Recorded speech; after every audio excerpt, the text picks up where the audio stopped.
आज के क्लास में हम लोग डिस्कस करेंगे हिंदी के वे सभी प्रश्न उत्तर लघु उत्तरीय और दीर्घ उत्तरीय जो 2011 में पूछे गए हैं।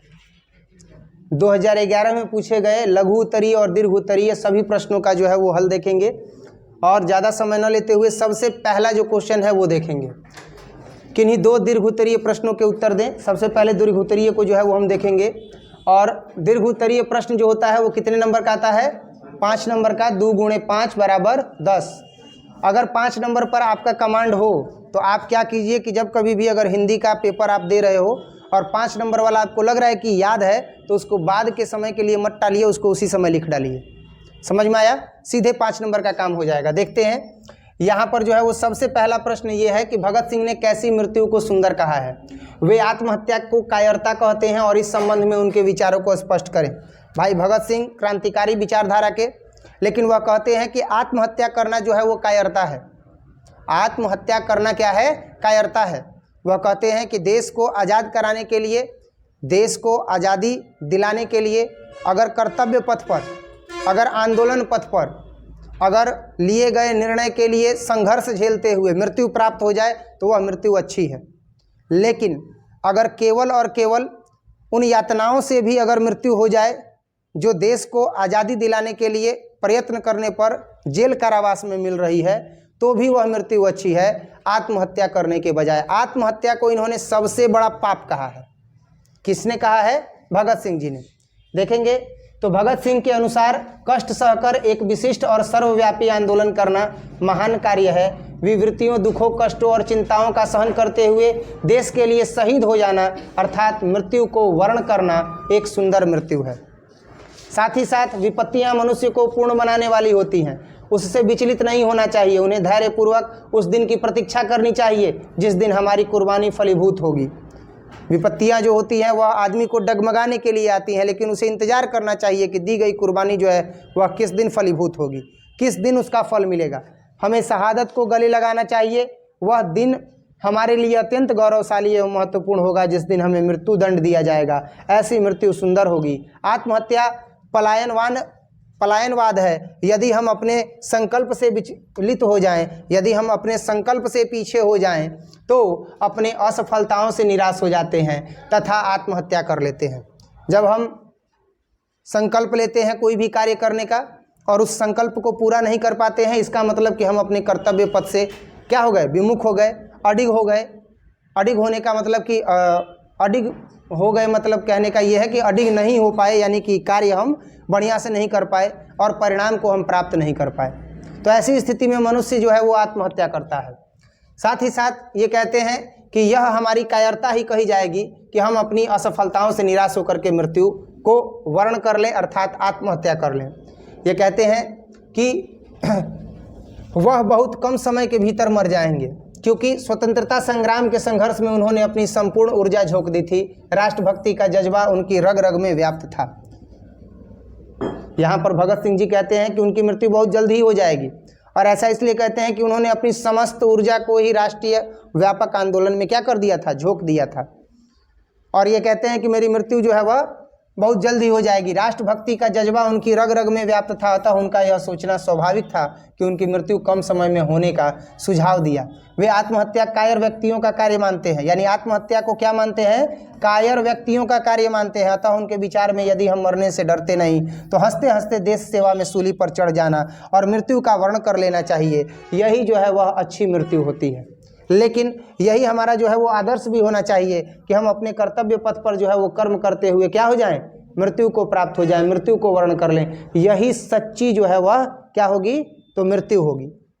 और यही जो है वो आत्मोत्सर्ग होगा। भगत सिंह के शब्दों में विपत्तियों से बचने के लिए आत्महत्या कर लेने से जनता का मार्गदर्शन नहीं होगा, वरन यह तो एक प्रतिक्रियावादी कार्य होगा कि हमें यातनाएं दी गई, हमें सताया गया और हमने मृत्यु को अपना लिया। इससे जो जनता है वह विमुख हो जाएगी, आंदोलन से टूट जाएगी। लेकिन हम आंदोलन करते हुए ही अगर मृत्यु को प्राप्त हो जाएंगे तो इस स्थिति में जनमानस को एक संकेत मिलेगा और जो चलने वाले आंदोलन हैं उनको मजबूती मिलेगी और आंदोलन मजबूत होगा। ऐसी मृत्यु सार्थक मृत्यु कहलाएगी। ऐसी मृत्यु आत्मोत्सर्ग मृत्यु जो है वो कहलाएगी। अगला है कि उसने कहा था कहानी का सारांश लिखें। प्रस्तुत कहानी उसने कहा था ब्रिटिश सेना में कार्यरत एक सैनिक है जिसका नाम क्या है, लहना सिंह है।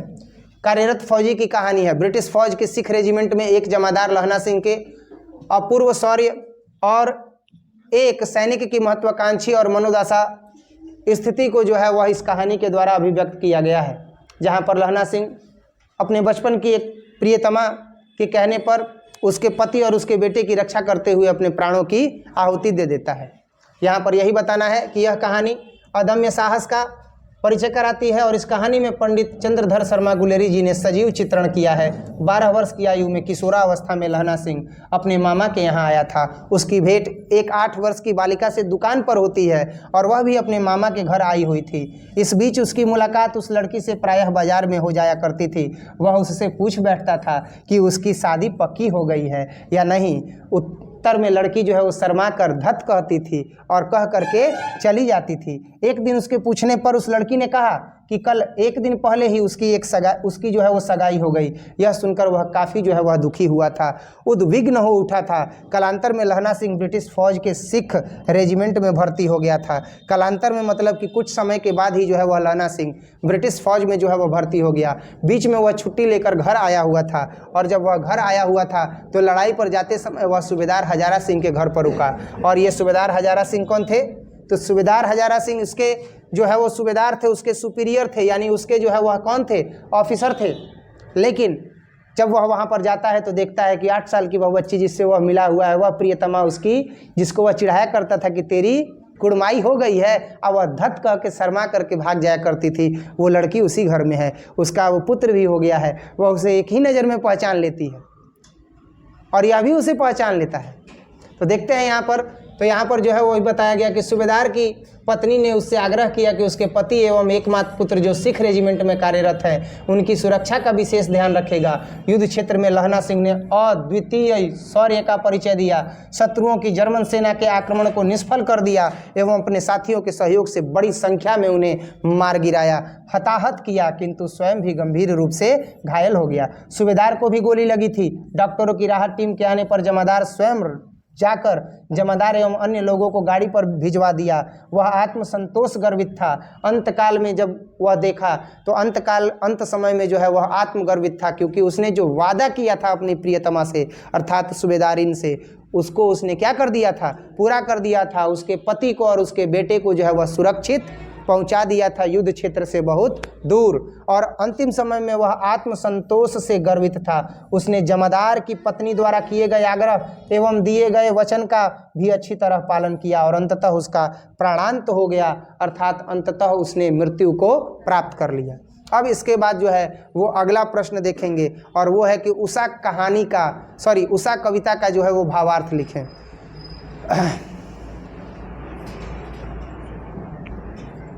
ये भाई ये फिर वही आ गया है क्या?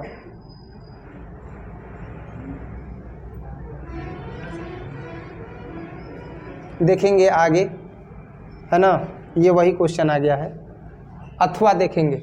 अथवा में एक प्रश्न है कि सूरदास के किसी एक पद का जो है वो अर्थ लिखना है।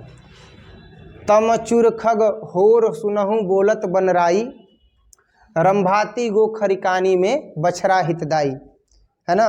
इसका जो है वो व्याख्या करना है, इसको गा करके, और उस समय जो है वो बताए थे ना।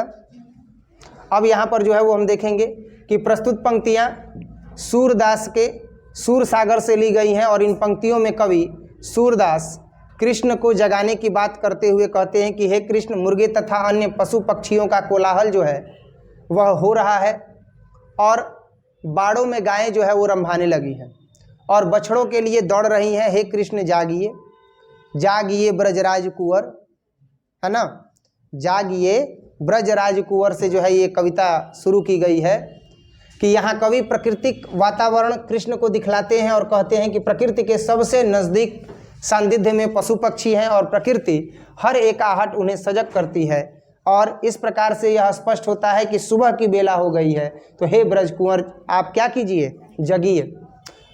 प्रकृति में जैसे ही भोर होता है सूर्य का प्रकाश लाली लिए धरती पर उतरता है। पहले मुर्गा बांग देता है, गाय अपने बछड़े को दूध पिलाने के लिए बाड़े से बाहर की ओर दौड़ पड़ती हैं। उसी तरह कृष्ण जी को भी जो है यहाँ पर यह दृश्य दिखा करके और जगाया जा रहा है और कहा जा रहा है कि जागिए ब्रजराज कुंवर। कविता की भाषा ब्रज भाषा है, जिसमें उसका मिठास मुखर हो उठा है। बोलत बनराई में न की मनोवृत्ति के कारण अनुप्रास की योजना है। कवि सूरदास इस दृष्टि से अपने भाव व्यक्ति में सफल हुए हैं, अर्थात उन्होंने सही जो है वो व्याख्या किया है, भावों को दिया है। निम्नलिखित लघु उत्तरीय प्रश्नों के उत्तर दें। अगर लघु उत्तरीय प्रश्न उत्तर देखे जाएं तो ये कितने नंबर के आते हैं? 2 नंबर के, 2 ही नंबर का आता है ना। अब यहाँ पर जो है वो हम देखेंगे, अगर हम में वाक शक्ति न होती तो क्या होता? अगर वाक शक्ति न होती तो मनुष्य क्या होता? गूंगा होता। समग्र सृष्टि ही क्या होती? गूंगी होती। अब जब समग्र सृष्टि ही गूंगी होती तो चारों तरफ जो है वो कोई जो है वह ध्वनि भी होती तो किसी को सुनाई नहीं देती। आप इसी क्लास में बैठे हो, अपना कान ऐसे बंद कर लो और कान बंद करके देखो तो आपको कुछ सुनाई दे रहा है? खूब बढ़िया से एकदम बंद कर लो और कल्पना करो कि अगर खूब बढ़िया से अगर बंद कर दिया जाए, हम ऐसे ही बोलते रहेंगे तो आपको सुनाई देगा? आपको लगेगा कि केवल धीरज सर का क्या चल रहा है? मुख चल रहा है, मुख जो है वो हिल रहा है, ये तो कुछ बोल ही नहीं रहे हैं, है कि नहीं? हम में वाक शक्ति न होती तो मनुष्य गूंगा होता, वह मूक बधिर होता। मनुष्य को सृष्टि की सबसे महत्वपूर्ण देन उसकी वाक शक्ति ही है। सबसे बड़ा जो आशीर्वाद मिला है वो क्या है? वाक शक्ति ही है। इस आधार पर हम देखते हैं कि इसी वाक शक्ति के कारण वह समाज में क्या करता है? वार्तालाप करता है, वह अपनी बातों को अभिव्यक्त करता है और वह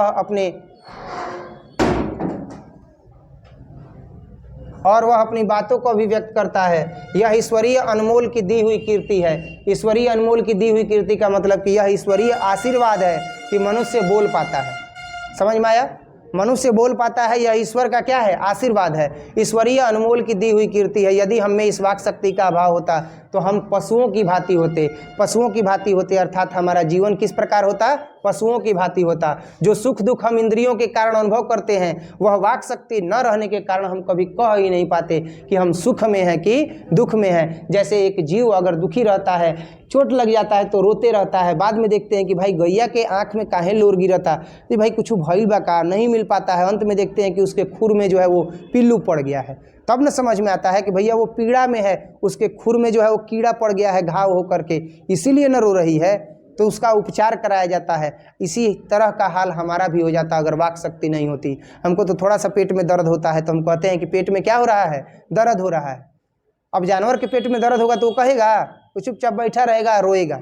समझ में आ रहा है? तो इसी प्रकार का जो है वो हाल हो जाता। अगर वाक शक्ति न रहती तो हमारा भी हाल जो है वह पशुओं के समान हो जाता। बापू और नेहरू की किस विशेषता का उल्लेख जयप्रकाश नारायण ने अपनी भाषण में किया है? तो बापू जी के बारे में जो है उन्होंने बताया था कि बापू जो है वह आंदोलन करके और अपनी बात मनवा लिया करते थे। और नेहरू जी के बारे में बताया है कि नेहरू जी जो है उन्होंने क्या किया था? तो नेहरू जी जो है वो शासन सत्ता के पक्ष में थे। शासन सत्ता के पक्ष में रहने का मतलब शासन में थे, उस समय शासन में थे। वही चीज़ें जो है यहाँ पर है कि जयप्रकाश नारायण जी कहते हैं कि जब हम नौजवान थे तब उस ज़माने में यह जुर्रत होती थी कि बापू के सामने हम कहते थे हम नहीं मानते हैं बापू आपकी यह बात। जब हम युवा थे तो हम कहते थे उनके सामने कि हम आपकी बात नहीं मानते हैं, आप यहाँ पर गलत हैं। और बापू में इतनी महत्ता थी कि इतनी महानता थी कि वे बुरा नहीं मानते थे। और आज का युवा जो है वो इनकार करने से डरता है। करता है कि नहीं करता है? इनकार करता है किसी को? नहीं, इनकार करने से डरता है। जो बातें बोल दी जाती है उसको वो सही मान लेता है। मानता है कि नहीं मानता है?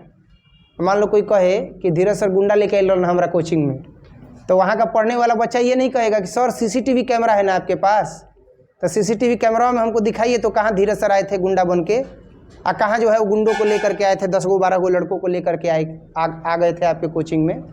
आपके पास सीसीटीवी कैमरा है तो दिखाइए। इतना बुद्धि नहीं है। ये सब होता है कब? जब सेशन स्टार्ट होता है तब।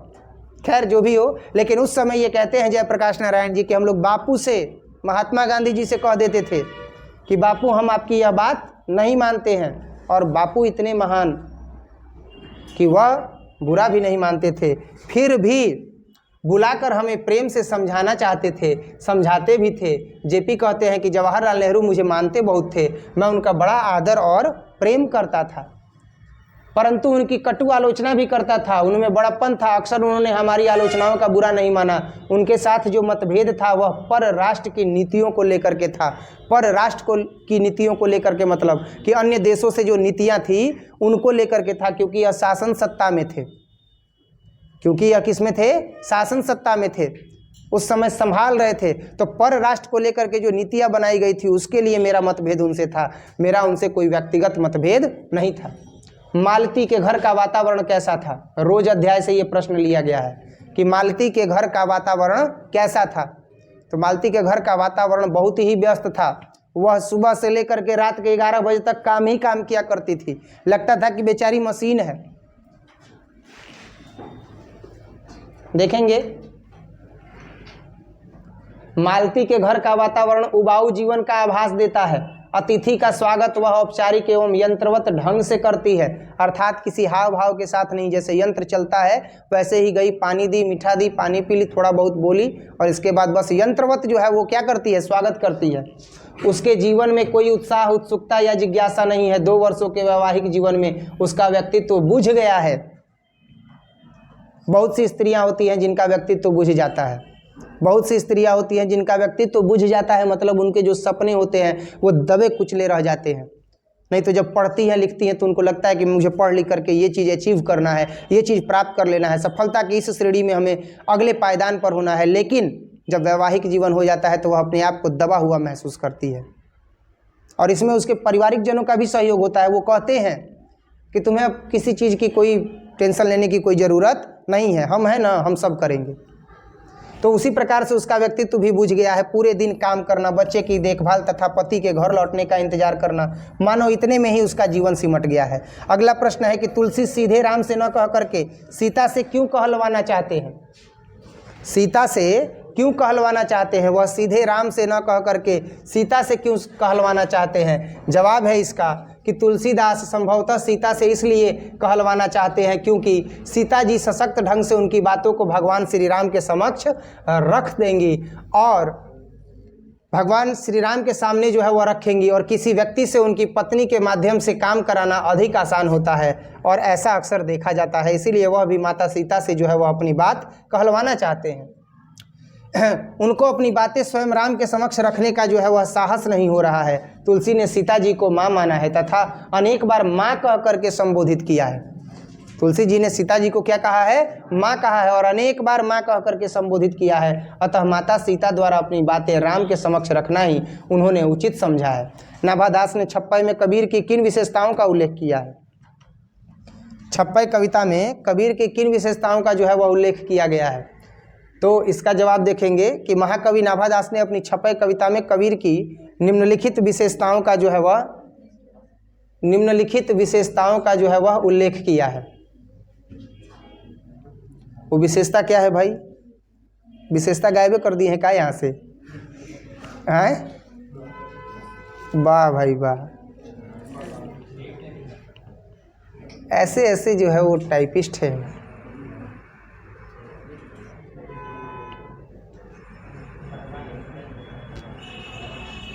उषा कहानी का भावार्थो गायब है ना। चलो इसको अगले में मेंशन कर देंगे। देखते हैं महाकवि नाभादास ने छप्पई कविता में कबीर की किन विशेषताओं का उल्लेख किया है। तो छप्पई कविता में जो है वो उन्होंने बताया है कबीर जी के बारे में कि कबीर जी जो है वह किसकी व्याख्या करते हैं? कबीर जी किसकी व्याख्या करते हैं? सूरदास जी तो करते हैं किसकी? कृष्ण भगवान की। बाकी तुलसीदास जी किसकी करते हैं? श्री राम जी की। और कबीरदास जी किसकी करते हैं? तो कबीरदास जी भी श्री कृष्ण की ही करते हैं। किसकी करते हैं? श्री कृष्ण जी की। साथ ही साथ जो है वो एक और, जहाँ पर ठुमकत चलत रामचंद्र बाजत पैजनिया, ये भी जो है वो गाए हैं। ये किसने गाया है? ये किसने गाया है? सूरदास जी ने ही गाया है। तो सूरदास जी ने इसे गाया है। आँख न रहते हुए भी किस प्रकार से विस्तृत वर्णन किया है, हर एक गतिविधियों को बताया है। इन्हीं सारी गुणों और विशेषताओं के बारे में जो है वो बताया गया है। बाकी इसके विषय में भी जो है वो अगले क्लास में देखेंगे। महोदय जो है वो गायबे कर दिए हैं। कैसे ये लोग टाइप कर रहे हैं समझ में ही नहीं आ रहा है। क्वेश्चन और आंसर समझ में नहीं आएगा। निम्नलिखित विशेषता है तो वो विशेषता क्या है वहाँ पर रहना चाहिए ना। प्रातः काल का नभ कैसा था? नभ मतलब आकाश, आसमान, है ना। प्रातः काल का नभ कैसा था, तो प्रातः काल का नभ बिल्कुल नीले राख के समान स्वच्छ था, बिल्कुल नीले राख के समान स्वच्छ था, और उसकी नीलिमा के बीच आने वाला उजाला हल्के रूप में झांकता सा नजर आता है। प्रातः काल की उस बेला में आकाश नीले राख सा लगता है। हिंदी साहित्य के इतिहास को कितने काल खंडों में बांटा गया है, नामकरण के साथ परिचय दें। ये इंपॉर्टेंट क्वेश्चन है, इसको जाकर के याद कर लेना।